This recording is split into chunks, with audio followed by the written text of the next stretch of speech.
Pourquoi il y a des rivalités, des tensions au sein des responsables de l'Église?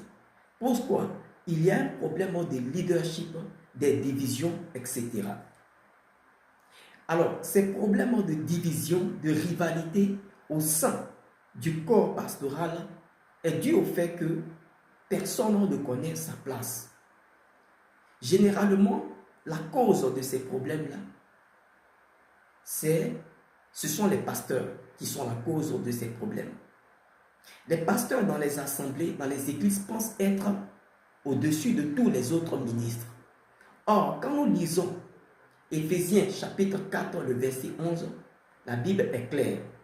La Bible parle d'apôtres, la Bible parle de pasteurs, la Bible parle d'évangélistes, la Bible parle de docteurs, la Bible parle de prophètes. Ce sont des ministères. Tous les ministères se valent. Tous sont ministres, apôtres, prophètes, pasteurs. Un pasteur n'est pas au-dessus d'un prophète de ministère. Un pasteur n'est pas au-dessus d'un évangéliste de ministère. Mais dans certaines assemblées, le pasteur veut interférer dans l'évangéliste, dans l'évangélisation. Il peut donner son point de vue, mais il ne peut pas imposer quelque chose à l'évangéliste de ministère parce que c'est son ministère. C'est un autre département ministériel.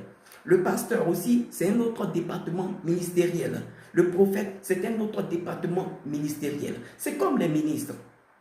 Tous les ministres sont des ministres, mais il y a différents départements. Le ministre de la Santé, le ministre de la Défense, etc. Mais ils sont tous des ministres au même pied d'égalité. L'affaire du pasteur, c'est l'église, l'assemblée. L'affaire de l'évangéliste, c'est chercher les âmes dehors et les faire venir. Il y a l'affaire aussi de l'apôtre, il y a aussi l'affaire du prophète, il y a aussi l'affaire du docteur.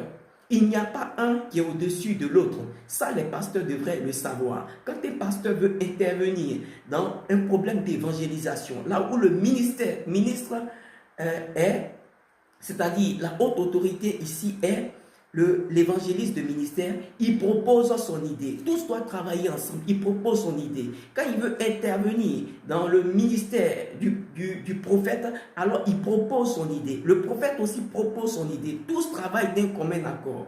Tous ont besoin l'un de l'autre. Il n'y a pas un qui est au-dessus de l'autre. Sans l'évangéliste, il ne peut pas avoir de pasteur. Parce que c'est lui qui part chercher les âmes pour venir. Et sans le pasteur aussi, il ne peut pas avoir d'évangéliste. Car c'est lui qui garde les âmes. Et vice-versa.